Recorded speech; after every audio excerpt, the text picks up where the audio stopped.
Hi, I'm Krista Gregg, your host for She Diaries, a podcast sharing the real, unfiltered stories of women who've lost their husbands to suicide. It's raw, it's honest, and it's about finding your way through the unthinkable. Before we get to the show, please know this podcast includes real stories of suicide loss and is not for little ears. Some episodes may reference the method of suicide and include emotionally intense or uncomfortable descriptions. We understand how sensitive this content is and carefully edit each episode to honor and respect both our guests and listeners. If you or someone you love is struggling, call or text 988 or visit 988lifeline.org. You're not alone. Please take care while listening, pause if you need to, and you can find links to additional mental health resources in our show notes. Thank you for listening. Hi, I'm Krista Gregg, your host for She Diaries, a podcast sharing the real, unfiltered stories of women who've lost their husbands to suicide. It's raw, it's honest, and it's about finding your way through the unthinkable. Before we get to the show, please know this podcast includes real stories of suicide loss and is not for little ears. Some episodes may reference the method of suicide and include emotionally intense or uncomfortable descriptions. We understand how sensitive this content is and carefully edit each episode to honor and respect both our guests and listeners. If you or someone you love is struggling, call or text 988 or visit 988lifeline.org. You're not alone. Please take care while listening, pause if you need to, and you can find links to additional mental health resources in our show notes. Thank you for listening. Hi, everyone. Welcome back to another episode of She Diaries. This episode is the story of Kristy Steenhuis, a widow, mother, and fierce advocate for suicide postvention. After losing her husband Matthew to suicide, Kristy found herself navigating stigma, isolation, and grief as a 28-year-old mother of two. She lived in a small community in Australia and had a lot of family and friends around, but also was really searching for somebody in a group to connect with that knew exactly what she was going through. And after 4 years of not finding that group and holding and bottling in all of the things she was feeling, she decided, why not me? I'm going to build something. She built a nonprofit in her local community to support suicide loss survivors. And she did it, of course, first for herself, but then realized the incredible benefits of what she could do for her community. And now she is serving all of Australia with her knowledge and experience. Her story is one of heartbreak, healing, and unapologetic purpose. You won't want to miss her story. This is She Diaries. These are feelings drag me away. Fingers crossing now on my way.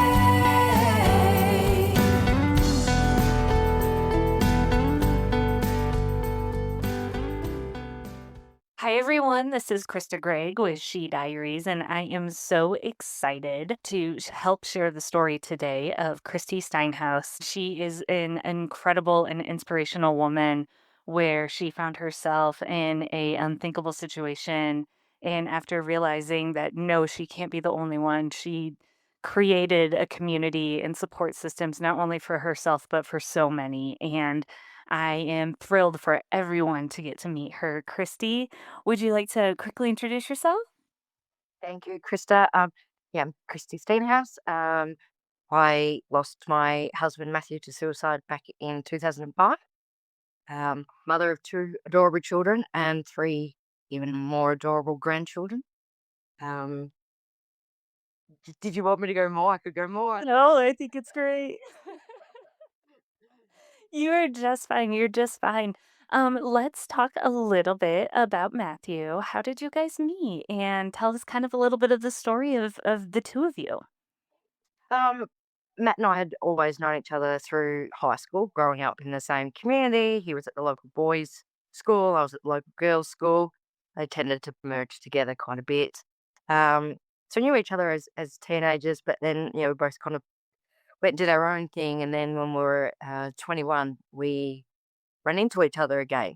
When I'd moved back to the community that we were from, and just hit it off from there. It was instant. Um, yeah, and then What was your what, like, attracted you to him? What was, was it just, like, instant electricity, or did you guys have a lot in common? um, more so that I think electricity. His smile, that was something that, yeah, it got me every time, was his smile. Um, and his personality, and of course he's very good looking as well, so that also helped. Okay. Yeah. And so you guys started dating, you reconnected, and then, obviously things got a little bit more serious and you got married and you had kids. What was life like that as a family and after marriage? Yeah. It was nice. It was what I had expected, of having a family. We had 2 children. Matthew was a builder, so he'd be off, working every day, doing construction stuff. I would be at home with the kids. Um, we bought our first house. We renovated that. Um, we were into Matthew was into harness racing horses, so we always had a couple of horses on the go as well. And the kids were kind of involved in that. Um, we just did everything together. If you had a day off work, I would hear a lot of other wives of the builders go, "Oh, because they got an RDO, like a rostered day off, they're going to be home for the day," and they'd be disappointed. Whereas I'd be like, "Oh, awesome! I get to spend the day with my best friend." So it was good. It was really nice. It was a nice time in our lives. What activities did you guys do when you did have some time together? And by the way, for everybody who may not be able to tell by the accent, Christy's in Australia. Fair enough.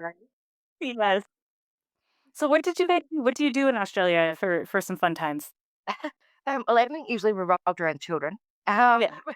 given that we had quite young children, but as I said, we had the harness racing horses, so that took up a lot of our time. Whether it be going to the races, training the horses, football. We were part of the local football community, so Matthew played football. I played in the country netball team. Um, so really surrounded by a lot of community. That was a lot of our life. We lived in a really small rural community where I think my in-laws made up 50% of that town because there's family. Um, so there was a lot of things to do. Yeah, just around the property or with the kids, or was it football, horses, took up the majority of our life. Well, your family sounds so picturesque, and I'm just imagining all of you enjoying that time together. Talk to me a little bit about what led up to that date and losing Matthew. Yep. Um, I guess it all kind of started about 12 months out from before he actually passed away. Noticed he changed. He got a little bit different. He got distant. It was without speaking for him, but it was almost like you could see he was searching for something. Like he had a void and he was trying to fill that void.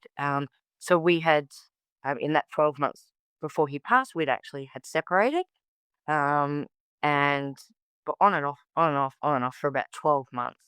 Um, and that is what led me to, I guess, the belief that he was searching for something, because we'd separate and he'd go and try and fill that void and wouldn't be happy, and then we'd get back together, and it was almost like that didn't um make him happy. I don't know. There was something missing there. But generally, he was the same person. He was still happy. He was still working. He was still very involved with our children. To be honest, there was no signs of, like, signs that Right. you would expect to see. That would have given me that concern that something wasn't right. It wasn't until those days before that he actually took his life that I actually went, and in hindsight now, I can see that those were some pretty big signs that I wasn't aware of with comments that he'd said or the behaviour. What were the few days, I guess, let's start with the day that everything changed. Can you take us back to, kind of leading up to it, Matthew's passing? You were sensing like something was really off, I believe, at that time. And take us through a little bit what you were going through. Yeah. So I'll go back to like the 2 days before. Um, and as I said, Matt and I had been separated at the time, and he'd come over to my house. And it was a Sunday with the kids. Come over, and I just couldn't really pick up something wasn't right. Not that he verbalized anything at that stage. He just walked out and got his car and he left. And I had this overwhelming feeling of, oh my God, he's going to take his own life. And then within 15 minutes later, he walked back in the door, and I was angry because I was so scared. Like, you never had that thought or feeling at all before when it came to him. Um, and I got angry at him, and he said, I just went to get you toilet paper. You had no toilet paper. It was no big deal. Um, and then when we sat down and we were talking, and and again, things I didn't pick up in the moment, but when I was asking him what was wrong, the comments coming back were, doesn't matter now, that nothing can be done about it. I've got to put it sorted.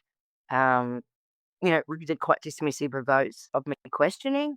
Um, and he then took our children to the local show, the local carnival.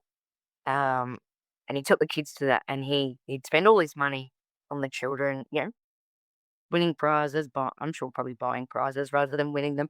Um, and then he'd rang me and he said, "Why don't you come up and have dinner with us?" When I'd finished work.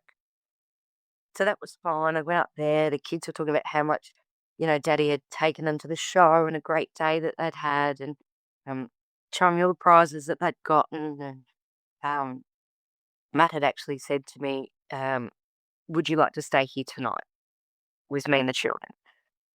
And I said, "Of course I would. Like, we're best friends.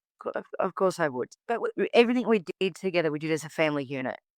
Um, and as I said, we couldn't live together because he was unsettled, but we were still best friends. And I honestly believed that one day we would find our way back to each other.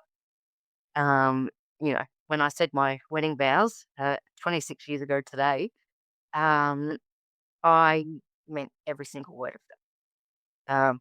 So anyway, I went and had dinner with him and the children, stayed there the night, um, talked about being best friends, and it was really nice, and just a beautiful experience. Little did I realize then that he was doing his final goodbyes. Um, wasn't until the next day, or I went to work. He had an IDO, so he took the kids to school. Um, at about 3 o'clock that day, I started getting text messages off him. Um, excuse me, just how much he loved me. I was his best friend. Um, I, th- I shouldn't laugh, but I did find out afterwards that he'd actually gone and bought a card and then copied the text out of the card into a text message. We thought, no, obviously that said what he wanted to say. Yeah, I was thinking he came up with those words himself. But anyway, um, so then that was all good. I went my way, he went his way. The next day, got the messages at about 3 o'clock about being best friends. About 7 o'clock that night, I got a text message of him saying, "Good night, I love you." I was like, "Okay, there, early to go to bed, but good night, mate, love you too." As we would. And I didn't think anything more of it at that time. So then the Tuesday, which was the next day, I had tried to get in contact with him numerous times. Wasn't answering his phone. He wasn't replying to text messages. I thought, what's happened now? Has something happened in that 12 hours that I haven't spoken to him? Is he angry? Is he? Was it normal for you guys to not speak up for that long a time? Well, sometimes because he would, like I said, he was continually searching, or I had been continually searching for something. So sometimes it would be a bit hot and cold. Yeah. Um, or he had no credit on his phone to reply, which was probably more than likely where I was thinking he had gone. So the Tuesday I tried and tried, he didn't reply. So on the Wednesday morning, um, I got up and took our children to school, and Matthew was meant to pick the children up from school that day because I had to go to work. And then, well, after I dropped the children off at school, I thought, I'm just going to drive around to his house. It was around the corner from the school. If his car's in the driveway, I know he's taken his own life.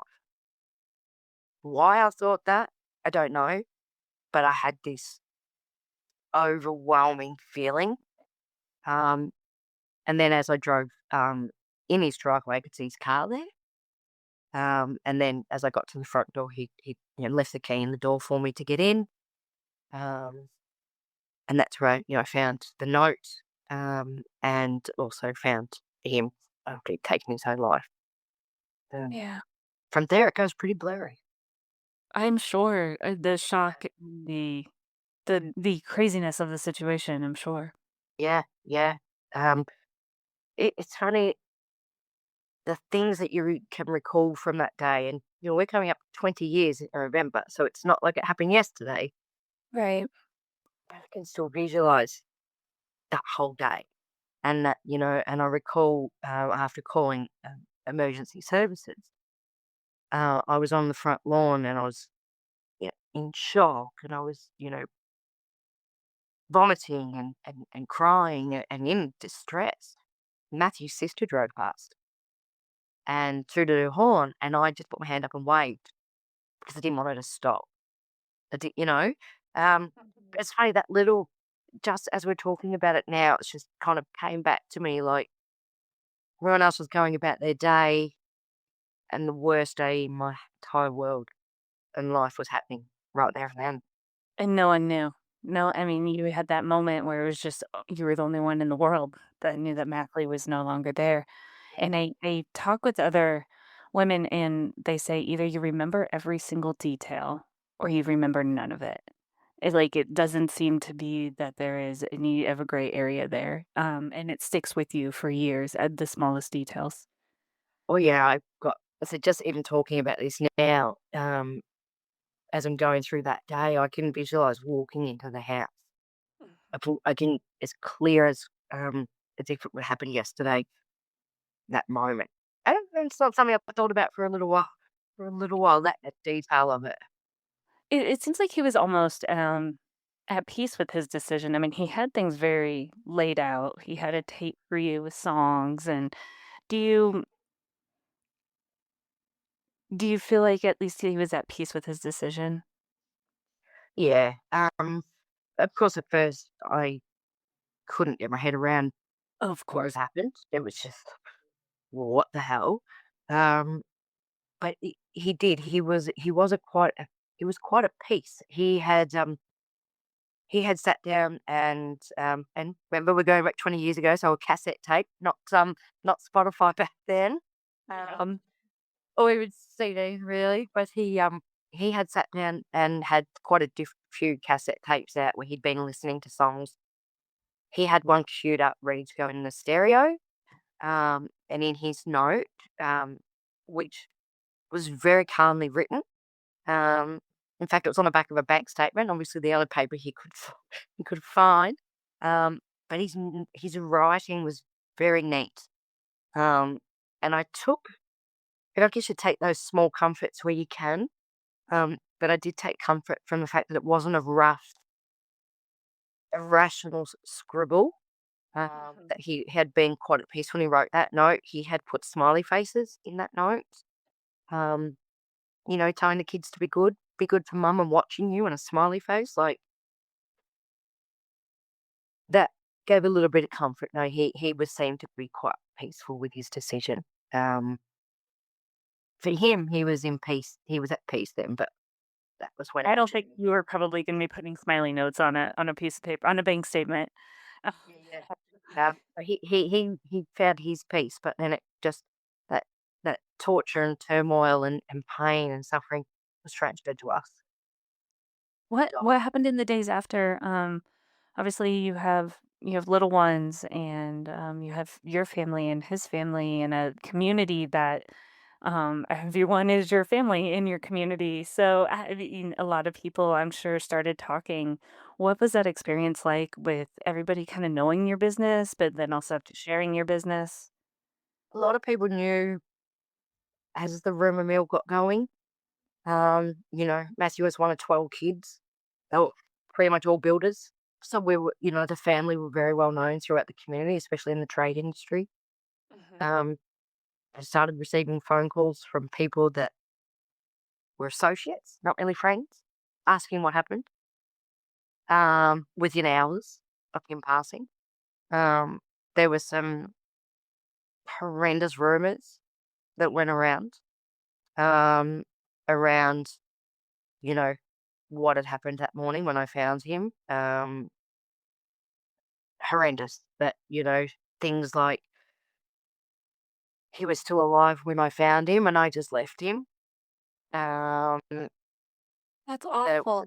that he'd left a video, which he didn't. We didn't even own a video recorder, let alone, Um, but the rumor mill, and that was the thing, being in a smaller community, um, the rumors, a lot of people blamed me.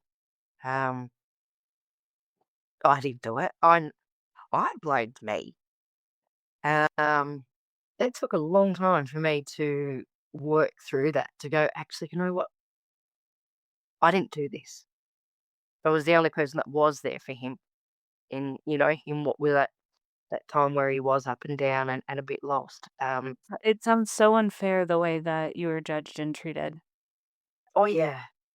And again, go back 20 years ago, there was still so much stigma and shame, like perceived shame. Um, that I didn't want anyone to know that it was a suicide because, oh my God, if I was a better wife, my husband would still be here. Um, and I didn't want when you put the death notices in the paper, um, another person put one in and I read it and went, oh, well, if people didn't know now, if they didn't know, they do now know it was a suicide because I thought I had to keep that a secret uh, because of, uh, of the shame, the guilt. Um, you know, I remember my daughter actually, who was 10 at the time, wasn't until probably 18 months later that I found out that she'd been carrying what she thought. Well, she was carrying guilt because she thought if she had have been living with daddy, he wouldn't have done it. So she was blaming herself. And that was not something I knew until about 18 months later. Um, so it wasn't just the impact. A 10-year-old daughter felt that she could have stopped it all. That just sounds so heartbreaking as a mom because in the immediate days, months, weeks, whatever, you're not only trying to answer the question for yourself of why and going through the cycles of grief, you have kids to take care of who are now grieving and putting a lot of that on themselves. And you have an entire community that's probably either supporting you or blaming you or doesn't know anything about what their emotions are doing either. They're grieving too. And if anything, I have learned that grief can bring out the best and worst in people because we don't know how to grieve. No one knows how to grieve properly or what that grief should look like or how to support.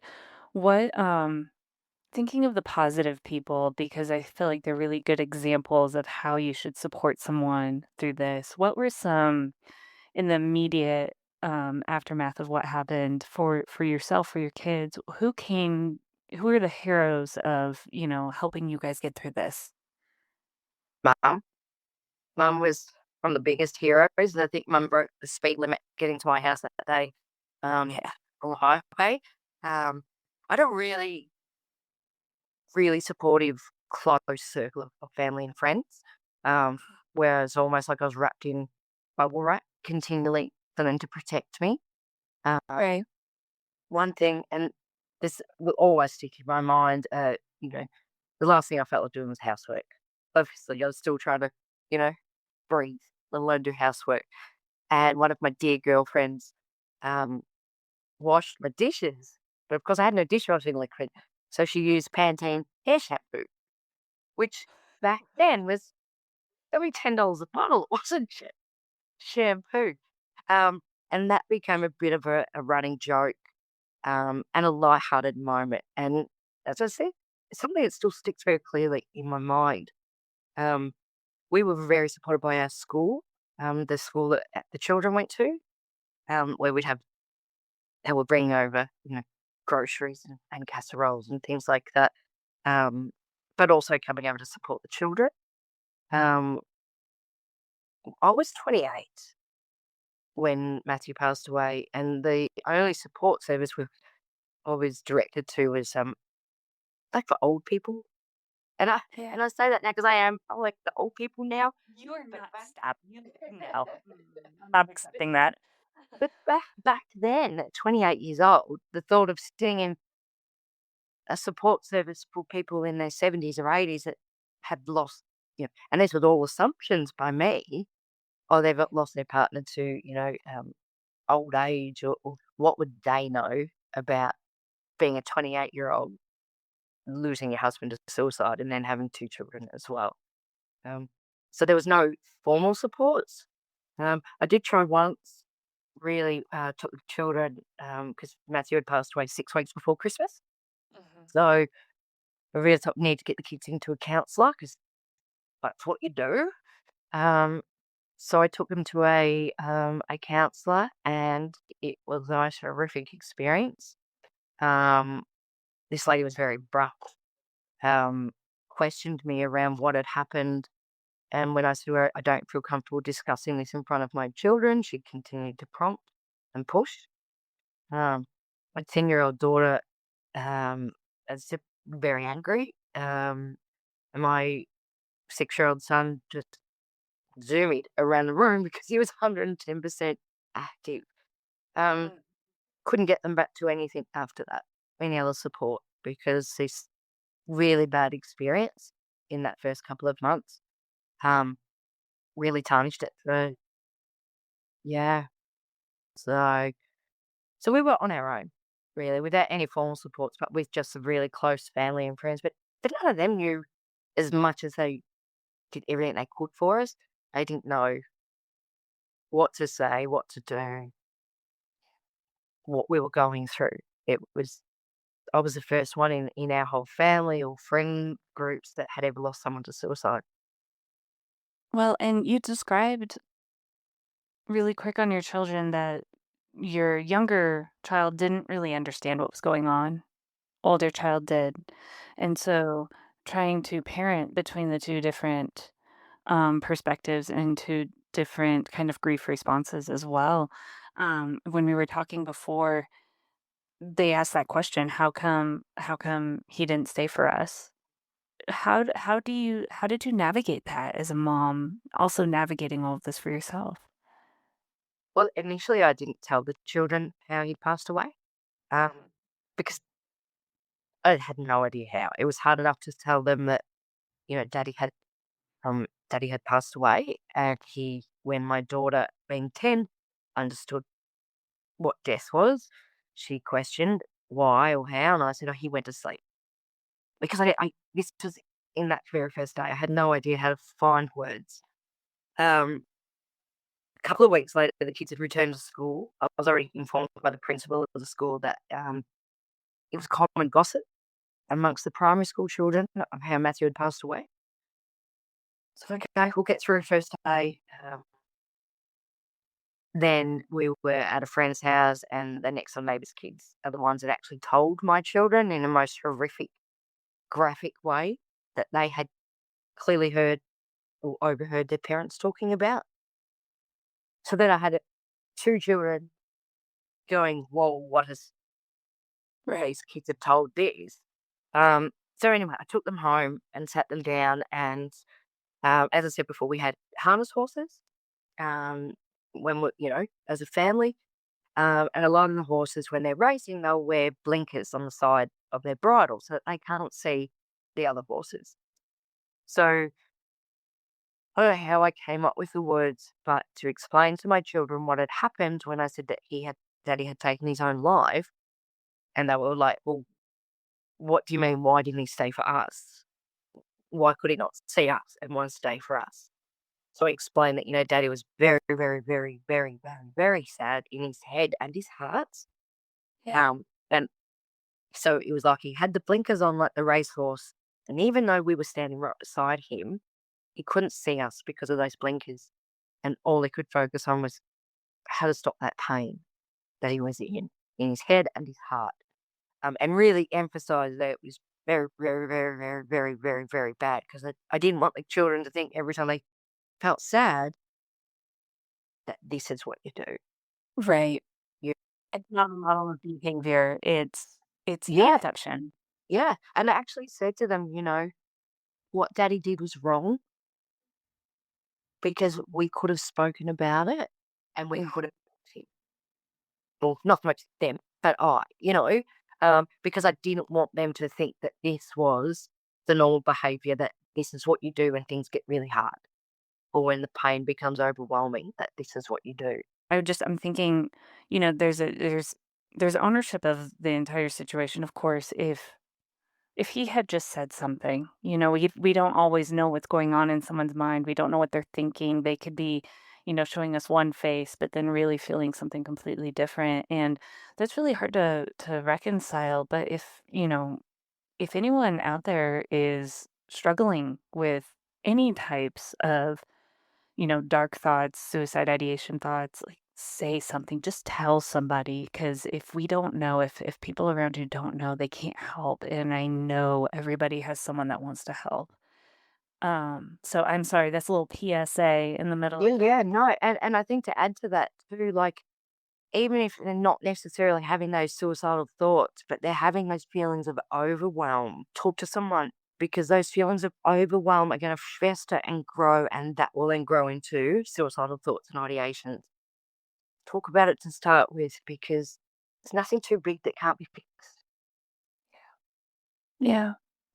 You talked a lot too about you were very alone in your community and experiencing this. You went to grief groups, but it's grief for cancer or grief for old age, or you lost somebody and it's just there's nothing like losing someone the way that you lost Matthew. And to find a community to relate with you and your experience was extremely difficult. And you spent, I think you mentioned like 4 years really just searching anywhere, whether it was in your country or otherwise, just trying to find anyone that you could connect with. What was that experience like feeling, just struggling to find connection? Really isolating, Yeah. um, excuse me, and lonely, and it made me feel like I'm the only one that has experienced this. I'm the only one going through this.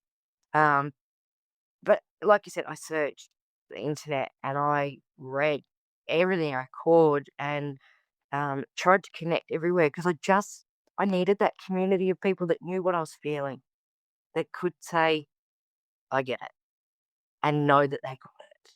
You didn't even need to share a dialogue because one look at each other, you knew that you got it. Um, and I longed for someone to help me guide my children. How how do I navigate this as someone so young and two young children? I couldn't even get my head around it. How do I support my children? So I long for that connection for people to. It's a part of a club you don't want to ever be a part of, but when you're in it, you need that connection with people that have walked the walk. Um, so like you said before, 4 years I searched and I always knew in the back of my mind that Matthew's death would not be in vain. And I had been told that from the start, something good will come from this. And I think my words were a few expletives there. Yeah, we can cuss on this show. Yeah, yeah. Fuck. There's nothing good gonna come of this. How can it? This most horrific pain I've ever felt in my entire life. Yes, even worse than childbirth, because it's pretty horrific. Um, but I knew after that 4 years and searching, and I thought, well, I continually search and I can't find anything. Lucky for me, I have a really good family and close friends. But what about those that don't? Right. What about those in the community that have lost someone to suicide and they don't have a really close family and friends, or they don't have access to the internet to be able to read about or connect with people in America Right. or in Canada or the UK because there was nothing in Australia. So fast forward, it's, the 4 years, something has to be done. And, if not me, then who? I love that so much. This is already giving me all the chills because I know where this is going. I am so inspired by you. 100%. Oh, thank You were you. missing something and you said, "Screw it. What the fuck? I'm creating something for myself. And if I can't find a support system, I'm gonna create one." Yeah.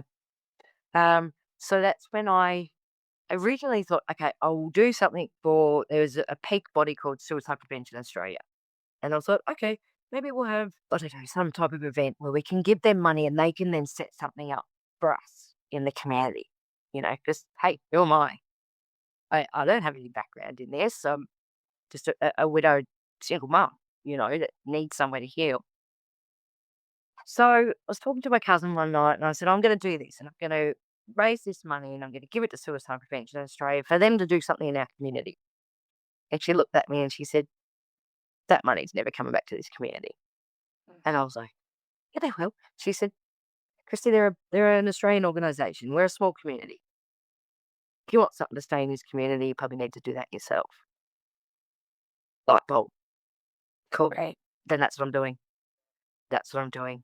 So I went, okay, what do I need to do? I need to establish a really safe support um, group service. So I have somewhere safe to be able to let it all out because I had been pushing it down, because it wasn't safe. I was scared that if I actually really opened up and let my emotions out, that there was probably a big chance my children would end up burying me because it was nowhere safe. So, so I went on my merry way, like a woman on a mission. Like there was nothing getting in my way. I established an incorporated association, so we're fully registered, not for profit. I had a board, committee. We established a support group, which initially I had someone come in and chair those support groups until I went, yeah, I could do that. So, like, who better to talk to people about their bereavement than I'm bereaved? Don't need a psychologist. I'm not mentally ill. I'm grieving, and we need that grief support. I held a community awareness forum, which are actually called Raising the Mask. As we know, people wear a mask when they're having those suicidal thoughts. Get about 250 people come. That's huge. I mean, you're in a small community. You are figuring this out on. I mean, I don't want to minimize this at all. You had 200 and you touched 250 people at your first big event. That's huge. Yeah, It was clearly a need. You weren't alone anymore. yeah, yeah. And the community it has a significant suicide rate in this community. So I wasn't alone, and I remember very clearly when I was speaking, and I was very first time ever public speaking, especially about my loss as well. So I was like a bit of a mess. Anyway, I got up and I spoke, and I looked to the audience, and I could see this lady who was probably the same age I was when I was bereaved. So she was probably in her late 20s. By this stage, I'm old worldly in my early 30s. Um, and she was distressed, and I thought, I need to talk to you. Um, when I spoke to her afterwards, she spoke about losing her husband. She had two young children, a boy and a girl. Um, and she said, I don't know how to tell them. I don't know how to tell them what happened. And she said, how did you tell your children? So I went through and told her, well, I actually found out through people they shouldn't know, but this is how I explained it to them. Right. That night she went home and used that same analogy and spoke to her children. Flanger. Yeah, yeah. And they're not Yep. horsey people, but they got it. And then looked up on my Facebook and showed her son a photo of my son and said, "See this little boy here? He lost his daddy too." And her son said, "Are you serious? Am I not the only one?" Because he thought he was the only one going through this. Um, so from there, we really built a connection. There was like three of us widows, all had a boy and a girl each, at differing ages. We were all in different stages of our journey, and we did so much together. The three of us with our children, so that the kids knew they weren't on their own. They weren't the only ones to ever experience this. Um, so with the forum, the support group, um, I ran the not for profit for 10 years, providing support to people bereaved. We had memorial services for White Wreath Day. Um, we had other community awareness forums. We branched out to other communities, which were like on the other side of Melbourne. Um, we took part in other events. We were very, very prominent in the community. We would have events in the main street because you know what? Here we are, loud and proud that we are going to say the words, "We've been briefed for suicide," because there was still so much. How much of it was postvention versus prevention at that time for the work that you were doing? Look, I would say not 90% would be postvention, Yeah, because that's what I knew. exactly. That makes sense. Um, but when we talk about postvention, postvention is actually prevention because we know that when people don't get that support they need, um, being able to heal in a healthy way, learning skills and tools to be able to do that, they can then quite easily go down that slippery slope of suicide. Because once you've been bereaved by suicide, all of a sudden suicide becomes an option. Right. You know, so it was, yeah, the postvention, but it always had a lens of prevention in it too. I actually, because I became very, I'm still very passionate about it, but I also ran a mentoring program for youth at risk, so a bit of a prevention um, because I'm an equine assisted therapy facilitator. That's a really tongue twister. For using my herd of horses to help heal. I was Um, gonna say this is my third grade mind of saying you used horses to help people with their emotions, and it was animal behavior therapy. Maybe not. It was animal therapy. there's one. Yeah. Yeah. Something Um, I just wanna hold a horse is really all I'm picturing on my worst days, and the horses responded and were there for people. yeah. Well, I used the horses in a bereavement program and in a youth mentoring program.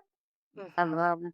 And I had some incredible experiences where, I have a participant there crying, the tears are streaming down their face. And I had this horse, it was an ex-race horse, it was, big, big horse.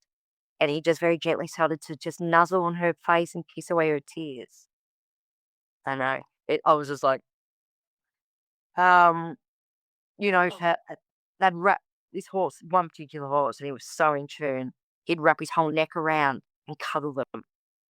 Um, and then, then using some of them for the prevention work as well, which was powerful to teach the, the young people that I was working with were young people that were in out of home care, so that so they were kind of under the state care. Uh, they had everything taken off them in their entire life. They had not, really not a lot to look forward to. So aggression was their language. And I would bring them out with the horses and ask them, let's set some boundaries, but we're not allowed to use violence and we're not allowed to use swear words. But we're going to use our body. Wow, the changes in some of those young people was incredible. Like to see them be able to articulate then what they need without it having to become, violent or abusive. And some of those kids are now young adults, and are not only surviving but start to thrive in life as well. So, pretty, yeah, it's pretty cool. That's so cool. I'm just imagining Matthew looking down on all of this work that you're doing in a lot of ways and honoring him and making good of the situation that happened, that you said something good has to come of this, and you were the good that came of this for so many people. Do you believe that maybe he was, kind of looking over your shoulder, pointing you in certain directions, or some people say like little signs, or is he kind of always with you in memory? Oh, look, it's always here. I work in suicide postvention every day. Yeah. So it's always a reminder of why I do what I do. Um, I actually presented at a national conference last week as a part of a panel of lived experience people. And one of the questions from the audience was, do you think your person would be proud? And I said, 100%. And because this gives his death purpose and meaning. It wasn't just like he died and he's buried and he's forgotten. Every single day for the last almost 20 years, Right. he has been, a part of what I do because I'm not going to let his death be in vain.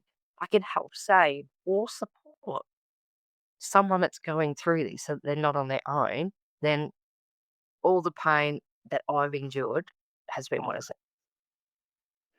And you started doing, as part of your work, started showing up in those immediate moments for people. Is that correct? With the support group that or support organisation that I started, we did it. Um, but with the organisation that I work for now, um, which is Postvention Standby Support After Suicide, we are in there. We provide support to families in that immediate response. So as soon as there is a death by suicide, and we are cover all of Australia, every state and territory, we can have people there to respond to that family within 24 hours and providing that support, providing those resources that I never had. And the really simple things like, what do I say and what do I do?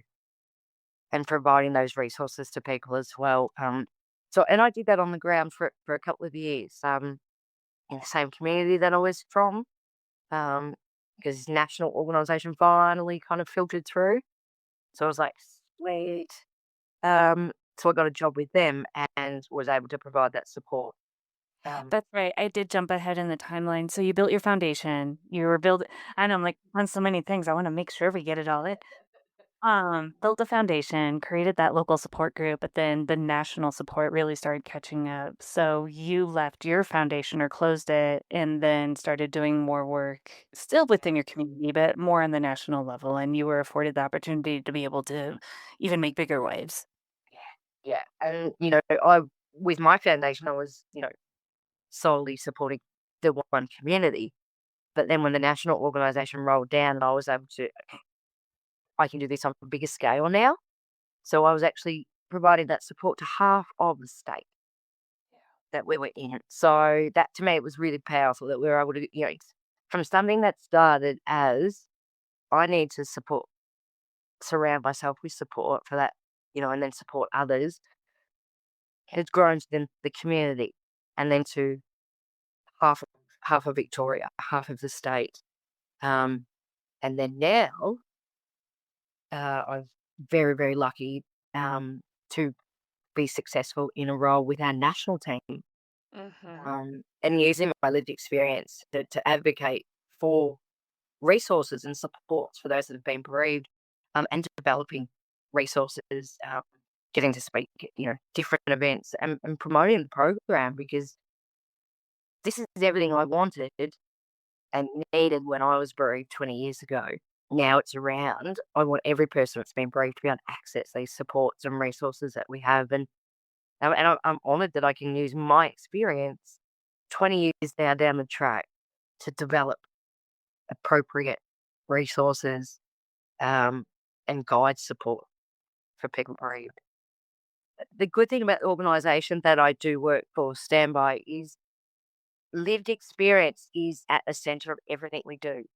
So they won't develop anything or work on a project without having myself or someone else from our lived experience team as a part of that project or reviewing what they've done or providing guidance around, no, that's really insensitive or that's no, don't use that language or because we know what's going to impact on us. Of course. So I did interview for this job. They said, Christy, where do you see yourself in 10 years? And I'm like, in your job. And then I was like, no, but that's it. No, in all seriousness, no, in all seriousness, this is where my life is meant to go. Before Matthew passed away, my plan was I was going to work with youth with drug and alcohol issues. That was always my go-to. After his passing, my path changed direction, and this is it. I I will be in postvention till I retire. This is where I'm meant to be, and I strongly believe my experiences were meant to happen to lead me to this place where I can help support other people, and if I can soften that um, the intensity of their grief, or wash their dishes with Pantene, or be there just to provide that support, then everything has been worth it. When we were talking before, it felt like, especially in the early stages, and please correct me here because this is me paraphrasing your life in a sense, but how we talked and what immediately started to at least become at least maybe a little clear to me was you were on a mission to make sure no one else died by suicide again. Mm. Like if you couldn't save Matthew, you were going to make sure everybody else was saved. Everyone else was supported. Everybody else was no one would get caught past, your line of defense. And that can get really exhausting over time. You mentioned something to me that you were told I'm gonna totally completely get it wrong, but it changed your perspective on this mentality. We know where I'm going? Yeah, yeah. So you're right. Like I had that thought process of no one ever is gonna die on my watch. Mhm. You know, um, so I really struggled with It's like you said, it gets exhausting. That I've got to be there to stop everyone. Yeah. I was driving down the road one day and I could see a person in distress. I went around the block 4 times. Every time going to stop. It was only because the kids were like, Mum, we really need to go to the supermarket. But I really felt I had to stop. If not me, then who? Right. You know? So was seeing a psychologist, which I highly, think everyone should, had talked to someone. I have my person every other week. I love it. Yep. I love it. Yep. And I was talking to her and I was going through this, really struggling because there's only so much of me and trying to be everywhere and I'm trying to save everyone because I didn't want anyone else to die. And she said to me, well, Christy, if you save everyone, there's no one left for other people to save. And I was like, hmm, actually, okay. So I can now comfortably drive past. No, I rephrase that because it's never comfortably. I can drive past someone in distress and go, I know someone else has got that now. Mhm. Doesn't have to be me. Because, I've hit burnout. 15 years I've been doing this work now. You know, probably 12 years on the front line of providing that support. So always right in the grips of, that immediate death and loss. And I've had to learn some really strong self-care and boundaries because, you do burn out when you're taking on that everyone else's grief and trauma. So um, now, as I said, not happily, but I can drive past someone and go, you know what, someone else is going to get that because I've got all these other people Right. that I'm supporting. It was a big pivoting moment. But you're Yeah. still doing amazing work and you're still helping people. And I want listeners and anyone who's watching to kind of get a sense too. There are some really important guidelines and ways that, like for instance, in film, in media, that suicide should and should not be portrayed. And you had an incredible opportunity to shape a major motion picture in Australia. Can you talk about your experience? I mean, one, you're on a Hollywood set, like at least in my mind. Y You may be in the middle of Australia shooting a scene on a farm, but you're on a Hollywood set in a major motion picture, and you had some very important positions that you had to hold firm on. Mm. Yeah. So, look, I was luckily enough um, that my lived experience was known. throughout, the Victorian kind of Western Victoria, and we also do a lot of horse events. So I had a lady reach out to me and said, "I'm making a movie about a farmer and the struggles of farming community, and um, that the farmer actually takes his own life, and it tells that post-venture story of the widow raising two children." I was like, okay, this is sounding familiar. Not that we were farmers, but we were, rural widow, two children.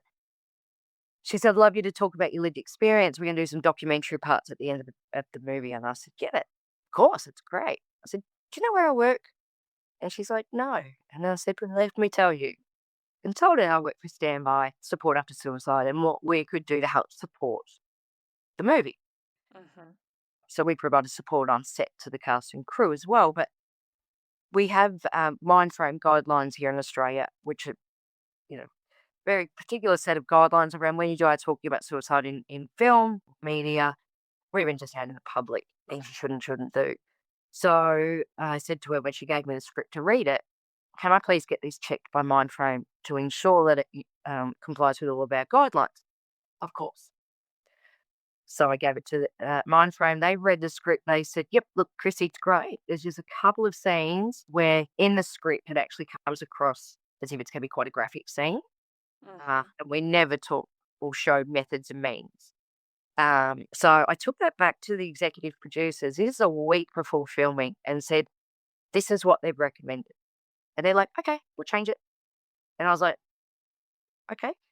So then when I was out on set, and we were filming kind of the big scenes around the death, and it was closed set. There was only a couple of us allowed there, obviously due to the nature of what we were filming. And the first aid lady came up to me and said, um, "Christy, they want to show a full body shot." And I'm like, "What?"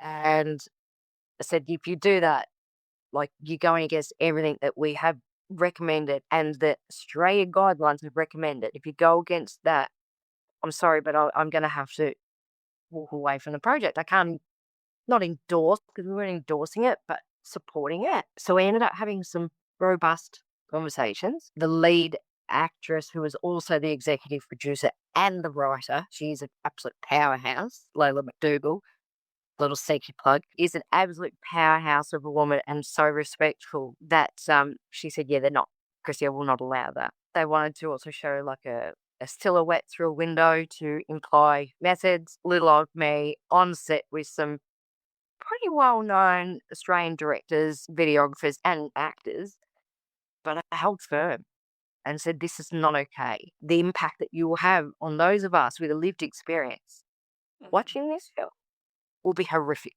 Then they did, we'll put makeup on to show, again, implying methods, which is the biggest no-no, because we don't know the impact that's going to have on people that are sitting there watching it. I don't like to see those type of things.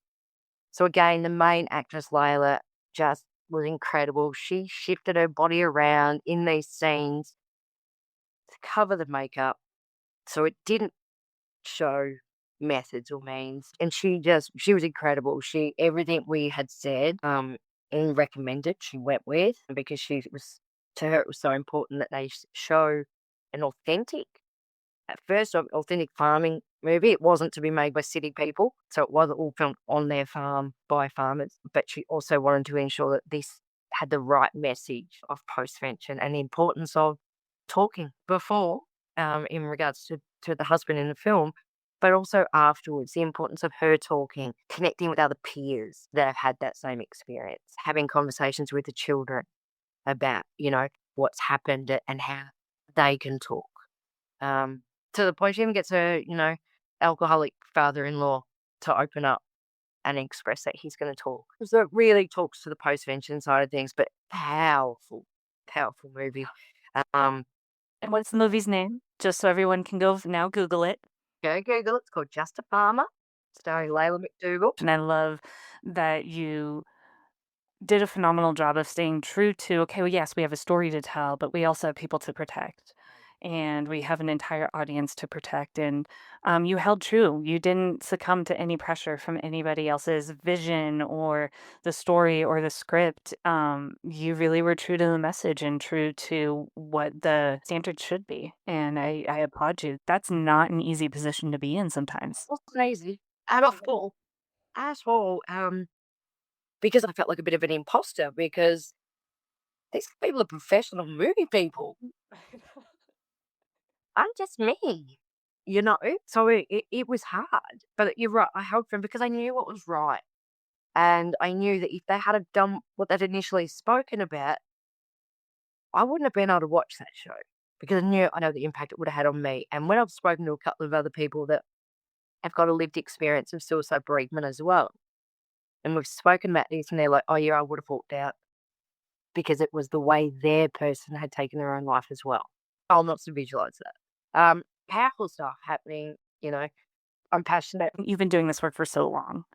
And you are still in the thick of it and still paving the way. What does your job and the roles of communities around the world, what does the future look like? What could we be doing even better if? Yeah. Um, Look, I suppose we kind of had this question at the conference as well around where do you see the space in another 5 years? One, I would love to see lived experience of suicide bereavement embedded in every organisation that does anything to do with suicide prevention, Right. intervention, or postvention. I would love that we have more of these open conversations. It's been as someone bereaved by suicide and as a widow, um, there's a lot of still that dark cloud of shame over us, whether that be perceived shame or you actually feeling it from those other people, but it's there. I'd love to see that gone. Um, I would love to see conversations like this be the norm, that people are very comfortable and open to talk about their loss, but in a way that's going to have a positive impact on other people. I'd love, like our postvention service across Australia. Yeah, that program started 20 years ago, only gone national in about the last 4 years. I would love to see that go international. Hoping that there's an international conference next year in America that hopefully I can, Oh, I'll meet you there. I'll be yeah. there. Um, but yeah, just look, ultimately, pipe big sky dreams is I'm out of work. That would be that my ultimate goal is there is no need for a postvention service because we don't have any deaths by suicide. Fortunately, I think there will still be work, but that's where I'm pushing for. And that no one in the country that has been bereaved is without the support they need. It's so important, and it can prevent further deaths. Yeah, I think that's it. I have one final question. I know we're a little bit over time, but today is an important day for you. And you Yes. mentioned it at the beginning of the episode, and I do not want to minimize it. We chose this day to record. How does it feel looking back on your anniversary, wedding anniversary today, and just seeing how far you've come? What are you feeling in this moment? Um, it almost feels a little bit surreal that, and I was looking through photos before we started recording to send you some. And of course, there were some wedding photos. First thing I thought is, oh my God, did we really have our hair like that? Um, I feel mixed emotions today. I am mixed emotions. Usually am on these kind of days. But I'm incredibly proud of the legacy that we will leave in his name and in his memory. That long after I'm gone, you Google the internet and see the work that we've done, you know, um, in his memory. You inspire me 100%. You see something and you know it needs fixed, and you just roll up your sleeves and do it, and you keep fighting, and you keep learning and growing and not taking no or, well, it's always been this way for an answer. And we need more Christies out there. We need more people to help create a world where you don't have a job anymore. And I got emotional when you said that because we often say that in our crime and trauma scene cleaning business. I'd love the phone to stop ringing. I'd love to go out of business, but until that time comes, someone needs me. Someone needs me, and if not me, then who? And that is very much a motto we go by as well. So it's very similar. And we're just going to keep on working until the day comes. Yeah. And it doesn't feel like a job. It's, Yeah. and I heard many times growing up, when you do something you love, you'll never work a day in your life. Well, it took me a long time to get to that point, but I love what I do. I love being able to use my experience to provide, support and help. And um, yeah, it's not a job. It fills my cup. And you get to meet incredible people as well. And like you, I would never have met you I know. if I didn't just jump on and go, "Hey, do you want to talk to me?" I love it. I know, absolutely. And now I feel like, along with you, along with so many people I'm meeting through this process, these are connections and I'm learning more and more every day. I thank you so much, Kristy, and thank you so much for your time today. Would just really want to reiterate that, if you are struggling with overwhelm of life situations, please reach out. If you are noticing someone in your world is somewhat overwhelmed or struggling, reach in, because they might not have capacity to reach out to you.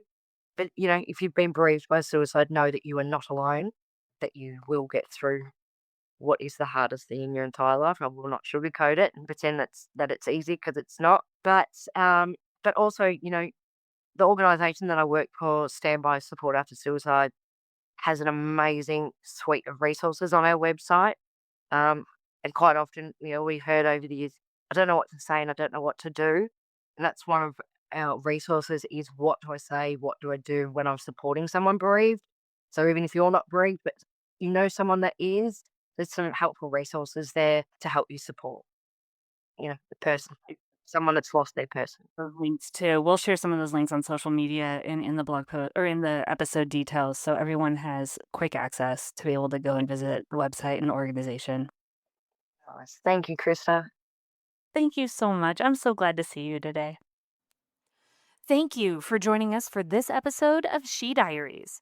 We know these conversations can be incredibly heavy. If you're feeling overwhelmed or need support, please take a moment to care for yourself. In the show notes, you'll find links to mental health resources, crisis lines, and support groups. If you're in crisis or need immediate help, call or text 988 or visit 988lifeline.org. You are not alone. If today's story moved you, we'd love for you to subscribe, leave a review, or share the episode with someone who might need it. To stay connected, follow us on social media at Bright Sky House and subscribe to our e-newsletter at brightskyhouse.com. If you'd like to connect with a guest or share your own story for a future episode, send us a note at hello@brightskyhouse.com. Every story deserves to be heard. Thank you for helping bring this one to light. Until next time, I'm Krista Gregg, and this is She Diaries. These are feelings drag me away.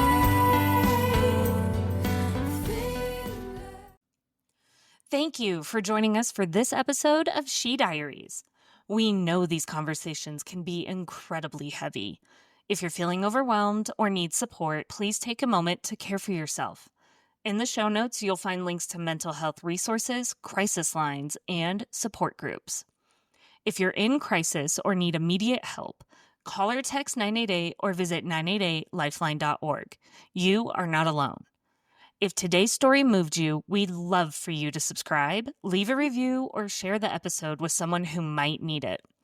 To stay connected, follow us on social media at Bright Sky House and subscribe to our e-newsletter at brightskyhouse.com. If you'd like to connect with a guest or share your own story for a future episode, send us a note at hello@brightskyhouse.com. Every story deserves to be heard. Thank you for helping bring this one to light. Until next time, I'm Krista Gregg, and this is She Diaries.